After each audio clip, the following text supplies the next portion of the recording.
क्या वाकई ही जान की कीमत बिल्कुल ज़ीरो है? जिसके पास पैसा है, रौब है या दिखावा है, पैसे का वैल्यू है उसके पास, उसकी जान है, लेकिन जो मिडिल क्लास फैमिली है उनकी कोई जान नहीं, उनकी जान की कीमत बिल्कुल ज़ीरो है। क्या हमारे संविधान में सुधार होने की ज़रूरत है? क्या हमारी न्यायपालिका पर हम शक कर सकते हैं या ये कह सकते हैं कि किसी को इंसाफ मिलना चाहिए? हेलो माय टी फैमिली, कैसे हैं आप? वेलकम करते हैं आपका मेरे चैनल से दीदी एंड मॉम में। तो चलिए वीडियो को स्टार्ट करते हैं। वीडियो की स्टार्टिंग हो रही है वडोदरा केस से। जी हाँ, गुजरात का शहर वडोदरा, उसमें जो बहुत ही दुखद घटना हुई है, वो घटना क्या है वो मैं आपको बताती हूँ। एक 22-23 साल का लड़का जो है, जो कि खुद लॉ का स्टूडेंट है, ये नहीं कि वो नियमों को नहीं जानता, रूल रेगुलेशन को नहीं जानता, वो जानता है रूल रेगुलेशन को।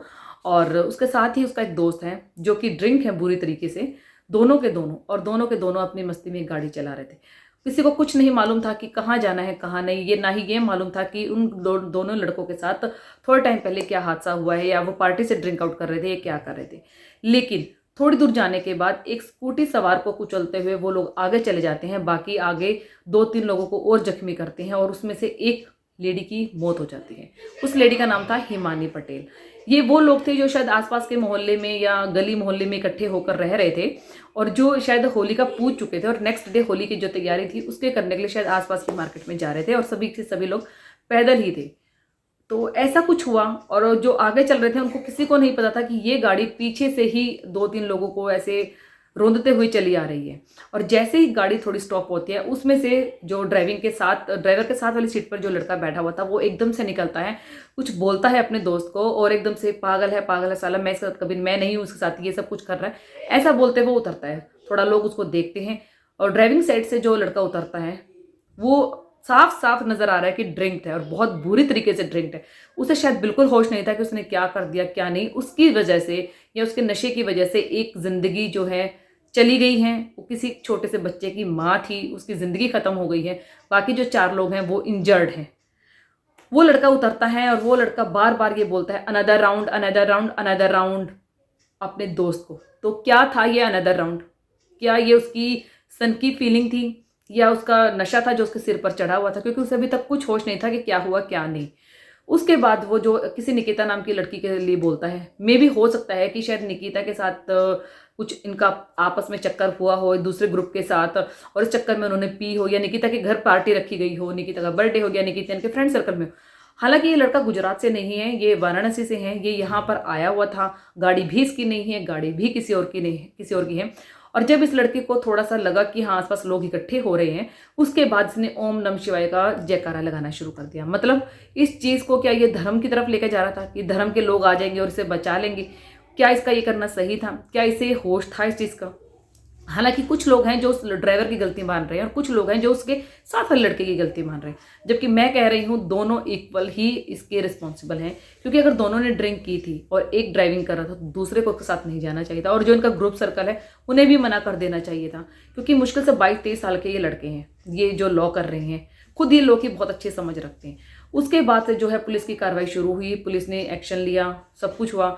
नेक्स्ट डे जब इसका लड़के का जो वीडियो सामने आता है, उस वीडियो में इसके हाथ पैर, उसका मुंह सूजा हुआ है, शायद मार कुटाई हुई है, जो कि होनी भी जरूरी थी। इसका शायद नशा उतारने के लिए फिजिकली भी और मेंटली जो इसको नशा था, शायद अपने पैसे की अमीरी का, अपने बाप की अमीरी का रोबाब ये झाड़ रहा था। तो उस टाइम पर इसने क्लियर बोला कि नहीं, मैं नशे में नहीं था। वाकई अगर ये लड़का नशे में नहीं था तो ये बार बार अनदर राउंड क्या बोल रहा था? मतलब अनदर राउंड की इस गाड़ी का एक और राउंड लगाना है। जो 2-4 लोगों को तुम मार चुके हो, उसके बाद 2-4 लोगों को और मारना था। अभी इसकी जो अंदर की दरिंदगी थी वो खत्म नहीं हुई थी, इसकी जो भूख खत्म नहीं हुई थी लोगों को मारने की। मतलब इसको एहसास था इस चीज का, तभी ये अनदर राउंड बोल रहा था। उसके बाद इसने बोला कि मैं ड्रिंक नहीं था। अगर आप ड्रिंक नहीं थे तो आपको, जब इसने ये बोला कि मैं ड्रिंक नहीं था, और हम जब चल रहे थे वहां पर गाड़ी से, मैं ड्राइविंग कर रहा था, तो मेरे सामने कुछ आया, गड्ढा था, गाड़ी जिनने जंप किया और मुझे इतना कुछ नजर नहीं आया, इतने में एयरबैग खुल गया। सीरियसली, अगर आप ड्रिंक नहीं थे, आपके साथ इतना कुछ हुआ, गड्ढा आया और आप अपने आप को बचाने के लिए जैसे गाड़ी उछली और आपको लगा है सामने से कोई चीज टकराई है और एयरबैग खुल गया, आपको सामने नजर नहीं आए, तो एटलीस्ट इंसान ब्रेक तो लगाने की कोशिश करता है। तो क्या वो ब्रेक भी नहीं लगी? गाड़ी इतनी स्पीड में थी, गाड़ी आई थिंक 100+ स्पीड में थी, जो शायद ओवर स्पीड में थी। ओवर स्पीड का भी इनके ऊपर धारा लगी है, और इन्हें कुछ होश नहीं है। ये खुद कह रहे हैं कि अगर मेरी वजह से किसी की जान गई है तो मैं उसकी फैमिली से मिलना चाहूँगा, मुझसे गलती हो गई, मैं शर्मिंदा हूँ इस चीज़ पर। देखिए ये लॉ के स्टूडेंट है और इन्हें अच्छे से पता है अगर मैं अपने जुर्म को खुद कबूल कर लूँगा तो शायद सज़ा थोड़ी कम हो जाएगी, लेकिन अगर मैं ना नुकुर करूँगा तो शायद चीज़ें खराब हो सकती हैं। और जिस फैमिली से मिलने की बात कर रहे हैं, क्या वो फैमिली इन्हें माफ़ करेगी? क्या वो बच्चा इन्हें माफ़ करेगा जिसकी माँ का साया इन्होंने उसके सिर से उठा दिया है? कौन पालेगा उस बच्चे को? बिना माँ के बच्चे को पालना कितना मुश्किल है, ये शायद वो ये लड़का नहीं जानता है। और ये जिस अमीर बाप की औलाद है, वो पापा जो है वो भी इसे बचाने की पूरी कोशिश करेंगे, क्योंकि ये उनका बेटा है। और बेटे को कितनी इंपॉर्टेंस दी जाती है हमारे सोसाइटी में, ये आप और मैं बहुत अच्छे से जानते हैं। तो क्या इस तरीके के लड़कों को जिन्होंने ड्रिंक एंड ड्राइव की है, जिन्होंने इतने लोगों को इंजर्ड कर दिया और एक की जान ले ली, तो क्या उसको बचाना या उसका बच पाना ज़रूरी है?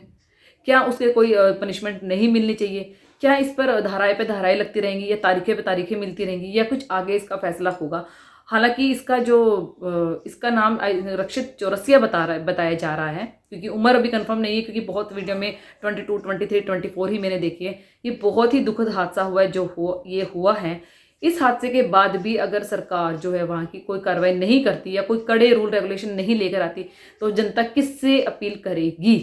क्योंकि ये बहुत ही दर्दनाक है। अगर आपने वो वीडियोस देखी होंगी, वो फुटेज देखी होंगी कि गाड़ी कितनी स्पीड में थी। हाँ, एयरबैग उस चीज़ के खुले हुए थे, लेकिन वो कहते हैं ना कि अगर ये खुद ला का स्टूडेंट है और अगर वकील हायर किया, तो वकील बहुत होते हैं जो आपको एक छोटी से छोटी पॉइंट्स भी बताते हैं कि केस से बचने के लिए। लेकिन अगर मीडिया स्ट्रॉन्ग है और अगर वहाँ की फैमिली, चाहे जो 2-4 लोग जा रहे थे शॉपिंग के लिए, अगर वो सब मिल जाएंगे, फैमिली आपस में इकट्ठी होकर केस करती, तो क्या इस इंसान को सज़ा मिलनी चाहिए या नहीं? क्योंकि जिस तरीके से इसका वीडियो सामने आया था, मारपिटाई होने के बाद भी पुलिस कस्टडी में, तब भी इसके चेहरे को देख के लग रहा था कि इसे कोई शिकन नहीं है, इसकी अपनी गलती पर कोई पछतावा नहीं है। ये बोल रहा है कि हाँ, मुझसे गलती हुई है। सीरियसली ये गलती थी? जी नहीं, ये अपराध था, गुनाह था, बहुत बड़ा गुनाह। अगर वो जख्मी होते तो शायद आप उसे मुआवजा दे देते, बट वो एक लेडी चली गई है, वो वापस नहीं आएगी, उसका बच्चा पूरी जिंदगी अपनी माँ के बिना रहेगा। तो क्या ये पनिशमेंट इसकी माँ को या इसे नहीं मिलनी चाहिए, जो कि अमीरी के लालच में इतने अंधे हो जाते हैं और वो ये नहीं समझते कि ड्रिंक एंड ड्राइव एक रूल है जो नहीं करना है, नहीं करना है, नहीं करना है। लेकिन नहीं, शायद ये लोग पार्टी करके आ रहे थे या अपनी दोस्त की फैमिली के फंक्शन से आते। अब निकिता कौन है? इसमें एक नया सस्पेक्ट आया है, निकिता। कौन है ये निकिता? क्या उस निकिता से फ्रस्ट्रेट होकर कुछ ऐसी चीज़ें हुई जिसने इसे ट्रिगर आउट किया, या ये ड्रिंक इतना हो चुका था कि इसने उसके, या ये लोग उसके घर जा रहे थे? ये क्या चीज़ें हैं? ये चीज़ें तो बाद में खुलासा होगा इस चीज़ का, लेकिन जो चीज़ें हुई हैं वो बहुत गलत हुई है। जान सिर्फ एक के हाथ में, जान देना भी और जान लेना भी। हम और आप कोई नहीं होते किसी की जान लेने के लिए, लेकिन अगर गलती से कुछ ऐसा हो गया है और आपके फेस पर उस चीज़ का दुख नज़र आ रहा है कि हाँ, उससे गलती हुई है, तब प्रायश्चित माना जाता है। लेकिन इस इंसान को देखकर नहीं लग रहा है कि इसकी गलती हुई है। और कैसे इसके दोस्त को छोड़ दिया जाए, जो कि गाड़ी से उतरते ही सीधा ये कह रहा है कि नहीं नहीं, मैं इसके साथ नहीं हूँ। अरे आप उसके साथ थे, आपकी वीडियो रिकॉर्ड हुई है। जब पहला एक्सीडेंट हुआ, जब ये गाड़ी पहले इंसान को रौंद कर निकली, तो क्या आपका फर्ज नहीं था उसी टाइम पुलिस को कॉल करने का कि ये गाड़ी ऐसे बेकाबू हो गई है, या इसके जो ब्रेक फेल हो गए हैं, या मेरा दोस्त नहीं सुन रहा? कुछ था आपके हाथ में, चाह कर गाड़ी रुकवा सकते थे। आज भी तो ये सब चीज़ें हुई है ना, लेकिन नहीं। खुद को भी नुकसान पहुंचाया है तो साथ वाले को भी पहुंचाया है, और जिसकी जान चली गई वो तो है ही। तो आप लोगों के हिसाब से क्या इस केस में क्या सज़ा होनी चाहिए, क्या नहीं? क्या इन लड़कों ने सही किया? क्या ड्रिंक एंड ड्राइव अलाउड होनी चाहिए? तो मतलब क्या कह सकते हैं इस बारे में। खैर, कानून जो भी डिसीजन लेगा वो सही लेगा, और शायद उस बच्चे को उनकी फैमिली को देख कर लेगा। और जिन लोग इंजर्ड हुए हैं बहुत बुरी कंडीशन में जिनकी हैं, क्या वो फैमिली चुप बैठेगी? जी नहीं। तो बने रहिए मेरे साथ वीडियो में। आगे इस केस पर जो भी अपडेट होगी वो आपको मेरे वीडियो के थ्रू मिलती रहेगी। तो वीडियो को लाइक, शेयर, कमेंट ज़रूर कीजिए और प्लीज़ चैनल को सब्सक्राइब कीजिए। Bye bye.